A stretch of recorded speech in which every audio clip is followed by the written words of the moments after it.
दोस्तों, अगर आप भारत की किसी भी पैरामिलिट्री फोर्स में हैं, चाहे बीएसएफ है, एसएसबी है, आईटीबीपी है, सीआरपीएफ है, किसी भी इंडियन पैरामिलिट्री फोर्सेस में हैं, तो आपके मन में बहुत से सवाल आते होंगे कि हम जब पेंशन जाते हैं तो अर्धसैनिक बलों को पेंशन जो है किस हिसाब से मिलती है, कितनी मिलती है, और जो पेंशन बिक्री करते हैं पेंशन बिक्री क्या है, कितनी इसमें आपको इकट्ठा पैसा मिलता है। पेंशन संबंधी जो भी आपके सवाल हैं वो पूरे आपको इस वीडियो में मिल सकते हैं कि सेंटर की जो पैरामिलिट्री फोर्सेज है उसको पेंशन जो है कितने साल की सर्विस करने के बाद स्वैच्छिक पेंशन जो है जा सकता है, सुपरनेशन जा सकता है, और उसके बाद जो है वो अपनी पेंशन को कितना सेल कर सकता है। पूरे आपके सवालों के जवाब इस वीडियो में आपको मिलने वाले हैं।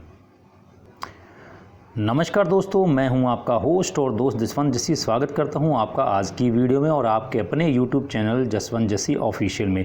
दोस्तों, आज की वीडियो में हम बहुत ही अहम टॉपिक के ऊपर बात करने वाले हैं कि बहुत से जवान जो हैं वो जब पैरामिलिट्री फोर्सेस से पेंशन जाते हैं तो उनके मन में पेंशन जाने से पहले यही सवाल होता है कि कितनी पेंशन हमें मिलेगी, क्या क्या उसमें मिलेगा, बिक्री करेंगे तो कितना मिलेगा, कितना हमारे को वापस करना पड़ेगा। पूरे आपके सवालों के जवाब इस वीडियो में आपको मिलने वाले हैं। अगर आप हमारे चैनल पर पहली बार विजिट कर रहे हैं और इस प्रकार की इन्फॉर्मेटिव वीडियो देखने के लिए हमारे चैनल को सब्सक्राइब करते हुए पास में लगे बेल आइकन के बटन को जरूर क्लिक कर लें ताकि हमारी आने वाली हर वीडियो की नोटिफिकेशन आप लोगों तक सबसे पहले पहुंच सके। और इस वीडियो को दोस्तों अभी से कर दीजिए लाइक और शेयर, क्योंकि आप जैसे और भी बहुत भाई होंगे जो पैरामिलिट्री फोर्सेज में सर्विस करते हैं, उनको भी ये सारे सवालों के जवाब चाहिए होंगे। और हमारे फेसबुक पेज को और इंस्टाग्राम चैनल को भी हमारे जो है सब्सक्राइब कर लीजिए, फॉलोअप कर दीजिए। सभी का लिंक आपको डिस्क्रिप्शन बॉक्स में मिल जाएगा। चलिए दोस्तों, आज की वीडियो स्टार्ट करते हैं। दोस्तों, आज की वीडियो हम बात करेंगे पैरामिलिट्री के जवानों को स्वैच्छिक सेवानिवृत्ति पर जो पेंशन बिक्री मिलती है उससे लेकर लोगों के मन में बहुत से अक्सर सवाल होते हैं कि पेंशन बिक्री क्या है तथा पेंशन जाने वाले जवान को बिक्री के रूप में कितनी धनराशि मिलती है। नियमावली 1981 के अंतर्गत क्या नियम है, इस पेंशन के अंतर्गत क्या कैलकुलेशन होती है, पेंशन बिक्री कैसे होती है, पूरी आपको जानकारी देंगे। आप इसके स्क्रीनशॉट भी ले सकते हैं या फिर समझ ना आए तो इसको बार बार वीडियो को देख सकते हैं। दोस्तों, जिस प्रकार से देखिए अर्धसैनिक बल के जवानों को पेंशन बिक्री नियम क्या है, इसको जानने के लिए हम आपको सबसे पहले ये बताते हैं कि पैरामिलिट्री के जवान को स्वैच्छिक सेवानिवृत्ति की आवश्यक शर्तें क्या है, कितनी साल के बाद वो स्वैच्छिक सेवानिवृत्ति जो है वो जा सकता है। दोस्तों, जिस प्रकार से केंद्रीय अर्धसैनिक बल के जो सदस्य हैं जो 3000 में 2003 में भर्ती हुआ है और उससे पहले के जो है तो अपनी भर्ती तिथि से लेकर 20 वर्ष तक होने पर सेवा देने के बाद कर्मचारी जो है स्वैच्छिक सेवानिवृत्ति जो है ले सकता है, वॉलंटियर जो है वो जा सकता है। उसके बाद जैसे ही केंद्रीय कर्मचारी का 1 अप्रैल 2003 का जैसे भर्ती है तो 20 साल उसके होते हैं 2 अप्रैल 2023 को। तो 20 साल की सर्विस करने के बाद वो अपना सेवानिवृत्ति का आवेदन जो है वो कर सकता है। स्वैच्छिक सेवानिवृत्ति का आवेदन करने वाले कर्मचारी यदि अपनी सेवा के दौरान जितना उसने अवकाश काटा होता है, जितना उसने छुट्टी किया होता है, उसको लेकर जो है उसको बाहर निकाल कर जो है आपके 20 वर्ष जो है पूरे होने चाहिए जिस दिन आप सेवानिवृत्ति जा रहे हो। मान लीजिए आपने अभी आपको एक साल में 60 दिन ईएल और 15 दिन सीएल मिलती है, यानी कि 75 दिन का आपका छुट्टी है एक साल का, और आपने जितना हर वर्ष जो आप 75 साल की छुट्टी काटते हैं तो उसके अतिरिक्त यदि आपने जितने भी दिन आप अनुपस्थित रहते हैं आप छुट्टी जो है ज़्यादा काट लेते हैं। मान लें कि आपने 25 दिन छुट्टी जो है ज़्यादा काट ली पूरे अपने सर्विस के दौरान, तो आपको 20 साल और 25 दिन सर्विस जो है वो करनी पड़ेगी। यानी कि आपको 20 साल सर्विस करने के लिए जितने आपने एक्स्ट्रा छुट्टी काटी है, अपनी दे छुट्टी है उससे ज़्यादा जितनी भी छुट्टी काटी उतनी ही आपको सर्विस जो है वो ज़्यादा करनी पड़ेगी, तब आप सेवानिवृत्त जो है योग्य माने जाएंगे। इसके बाद बताते हैं केंद्र सरकार के जो सरकारी कर्मचारी है, सेवानिवृत्त कर्मचारी को प्रति माह कितनी पेंशन बनेगी। इसका एक उदाहरण सिखाते हैं कि जिस प्रकार वॉलंटियर जो है सुपरनेशन वॉलंटियर नेटर पेंशन जाते हैं, सेवानिवृत्त जाते हैं, तो कर्मचारी का जो मूल वेतन है, यानी कि जो जितनी भी उसकी बेसिक पे है पेंशन जाते समय, उसका एक तो 50% हमें मिलता है, और उसके बाद जितना भी उस समय डीए रहता है, महंगाई भत्ता रहता है, वो आपको मिलता है। प्लस में आपको 1000 रुपया प्रति वर्ष जो है प्रति माह जो है स्वास्थ्य भत्ता आपको, यानी कि मेडिकल अलाउंस आपको मिलता है। ये सब जो है पेंशन जाते हुए कर्मचारी को मिलते हैं। अब उदाहरण के लिए मान लीजिए आप जब पेंशन जाते हैं, जैसे आप 2003 के भर्ती हैं, 20 साल बाद आप पेंशन जाएंगे, तो आपकी मान लीजिए बेसिक पे 39,758 रुपये है। इस प्रकार से 50% इसका हो गया 19,875 रुपये। तो अगर आपका 40% DA बन रहा है उस समय में, तो आपको 7,950 रुपये इसका DA बन गया। अब आपको 1,000 रुपये मेडिकल अलाउंस आप जो है इसमें लगा सकते हैं। तो इस प्रकार से 19,875 रुपये आपकी मूल वेतन हो गया, जो 50% आपको पेंशन मिलेगा। 7,950 रुपया आपका DA हो गया और 1,000 रुपया आपका मेडिकल अलाउंस हो गया। इस प्रकार से कुल आपकी पेंशन जो है 28,825 रुपये आपकी पेंशन बनेगी। तो महंगाई भत्ता जैसे जैसे बढ़ता रहेगा 6-6 महीने में, उसी प्रकार से आपकी पेंशन भी जो है वो बढ़ती रहेगी। आगे हम बता दें कि पैरामिलिट्री के जवानों को पेंशन बिक्री के नियम क्या हैं, कि पेंशन बिक्री किस प्रकार से होती है। पेंशन का तो आप समझ गए कि किस प्रकार से आपको पेंशन मिलती है, यानी कि आपका जो बेसिक पे है उसका 50%, आपकी DA जितना है उतना आपको मिलेगा और कुल DA जितना आपका रहता है, जैसे मान लो 40% होगा तो 40% मिलेगा। और 1,000 रुपये आपको मेडिकल अलाउंस जो है ये प्रति महीने आपकी जो है टोटल इसमें पेंशन बनती है। महंगाई भत्ता जैसे जैसे बढ़ोतरी होता है वैसे वैसे आपको जो है पेंशन भी बढ़ती रहती है। बिक्री के नियम हम जान लेते हैं कि जब केंद्रीय कर्मचारी स्वेच्छा सेवानिवृत्ति जाने के बाद कर्मचारी मान लीजिए 1 से लेकर 40% तक अपनी पेंशन को बिक्री कर सकता है। किस प्रकार से सेवानिवृत्ति जाने वाला कर्मचारी अपनी इच्छा के अनुसार 1 से लेकर 40% तक जितना भी वो चाहे उतनी पेंशन बिक्री कर सकता है। ये उसकी इच्छा पर निर्भर करता है। इसके लिए कोई ज़बरदस्ती नहीं है कि आपको इतने % पेंशन बिक्री ही करना है, लेकिन ये पेंशन सिर्फ 40% ही आप बिक्री कर सकते हैं। इससे ज़्यादा जो है आप पेंशन बिक्री नहीं कर सकते हैं। आगे और बता दें कि पेंशन बेचना क्या है। दोस्तों, जिस प्रकार से केंद्रीय कर्मचारी सेवानिवृत्त जाते हैं तो उस समय उनको लाभ दिया जाता है, जैसा कि सेवानिवृत्त जाने वाले कर्मचारी को पेंशन की इच्छा अनुसार जो 1 से लेकर 40% तक वो पेंशन का भाग जो है वो बिक्री कर देता है और उतनी ही उसको इकट्ठी धनराशि जो है उसी समय पेंशन जाते समय मिल जाती है। यदि पेंशन जाने वाला कर्मचारी अपनी पेंशन बिक्री नहीं करना चाहता है तो वह स्वतंत्र है। इसके लिए कोई ऐसी आवश्यक नियम शर्तें नहीं हैं कि उसको पेंशन बेचना जरूरी ही है। तो सेवानिवृत्त पर पेंशन बिक्री की गणना किस प्रकार से की जाती है, आगे आपको हम कैलकुलेशन जो एक मेथड बता रहे हैं उसी हिसाब से जो है कैलकुलेशन किया जाता है। केंद्रीय कर्मचारी जो सेवानिवृत्त जाने वाले कर्मचारी को जो अपनी इच्छा से अनुसार जो है वो 40% तक ही सेवा बिक्री कर सकता है पेंशन को।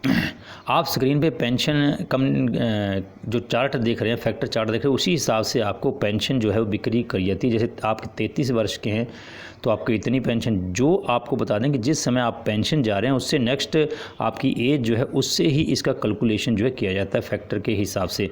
जैसे मान लीजिए आप 41 साल के हैं, आपने 20 साल में नौकरी ज्वाइन की है, आप 40 वर्ष में आप 20 साल अपनी करके जा रहे हैं तो आपको 41 वाला ये जो है ये फैक्टर आपके ऊपर लागू होगा।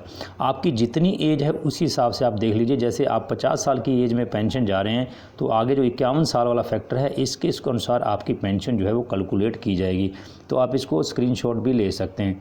ये जहाँ पे आपका 38 है और यहाँ पे आपका ये आपका 38 है, ये 39 है। इस प्रकार से इस दिए गए फैक्टर के अनुसार जो चार्ट आपको नज़र आ रहा है इसी प्रकार से आपकी पेंशन की कैलकुलेशन जो है वो की जाती है। उसके बाद बताते हैं दिए हुए फैक्टर के अनुसार आपका कैलकुलेशन कैसे होता है। जैसे मान लीजिए कर्मचारी ने सेवानिवृत्त जाने से जो मासिक धनराशि बचती है उसका 40% जो है वो मेडिकल अलाउंस छोड़ के, यानी कि जो उसको 1,000 रुपये मेडिकल अलाउंस मिलता है उसको निकाल के जो है 40% पेंशन जो है वो बिक्री कर सकता है। जैसे पिछले कैलकुलेशन में हमने आपको मान लीजिए कि 1 अप्रैल 2003 का पैरामिलिट्री का भर्ती जवान जो है वो 20 वर्ष उपरांत जो है 40 वर्ष की उसकी आयु हो जाती है तो सेवानिवृत्त जाता है तो 2023 में उसको जो है 40% DA मिलता है और फिर उसको देख लीजिए कि उसकी बेसिक जो है 39,758 रुपये है और 50% इसका बन गया है 19,875 रुपये। तो DA उसको मिलेगा 7,950 रुपये। इन दोनों का अगर हम कैलकुलेशन करते हैं तो इस प्रकार से आपका 27,825 रुपये बन जाता है। इसमें हम 1,000 रुपये मेडिकल अलाउंस लगा देते हैं, टोटल पेंशन आपकी 28,825 रुपये बनती है।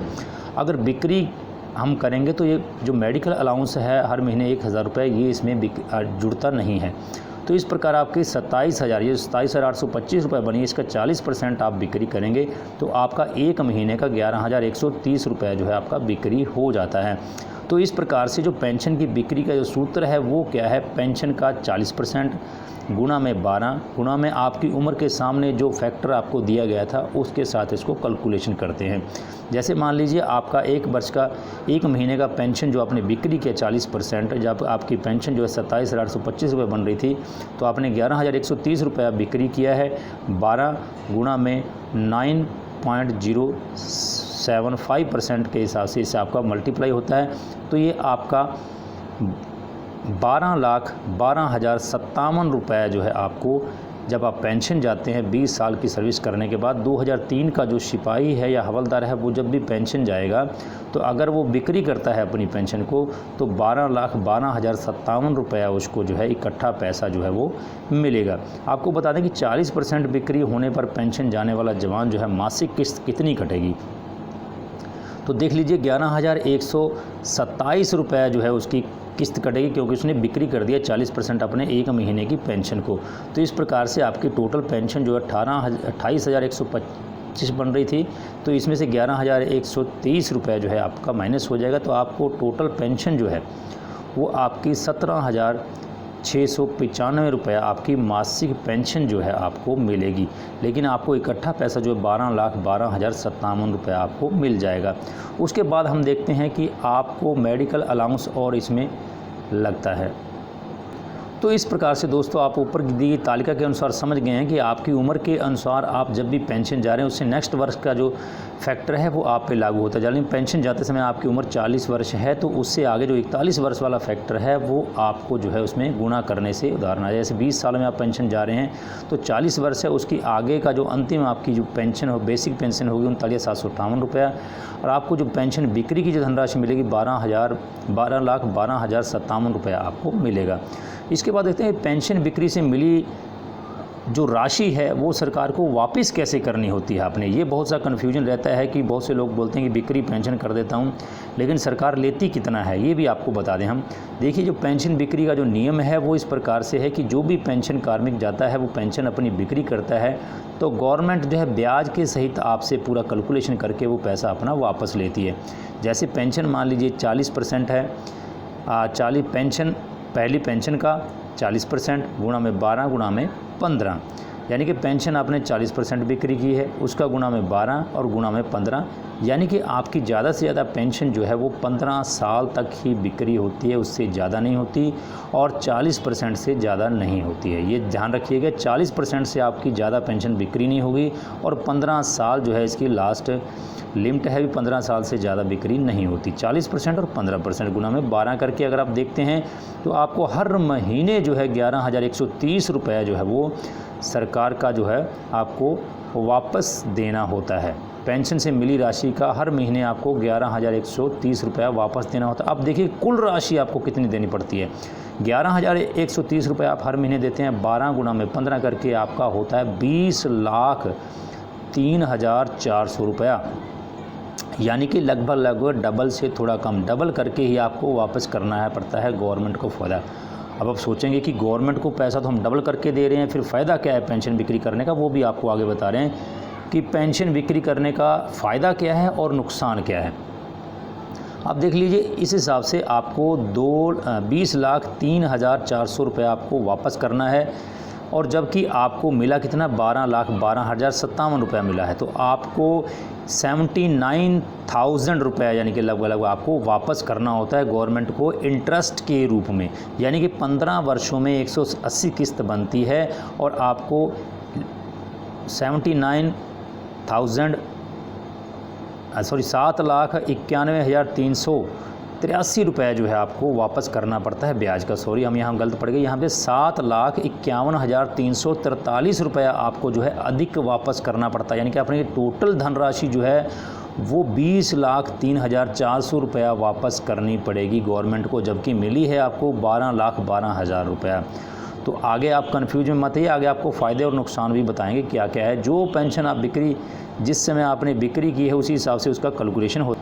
अब आपकी जो हर माह पेंशन कटने की जो किस्त है, यानी कि जो आपकी पेंशन में से कटौती हो गई वो 11,130 रुपये आपको कम करके मिलेगा। 17,000 कुछ ही पेंशन मिलेगा 2003 के कर्मचारी को, और दोस्तों पेंशन बिक्री के फ़ायदे क्या हैं ये जान लीजिए। आप देख रहे हैं कि इतना पैसा डबल करके गवर्नमेंट को वापस देना पड़ता है, लेकिन इसके फ़ायदे भी हैं कुछ।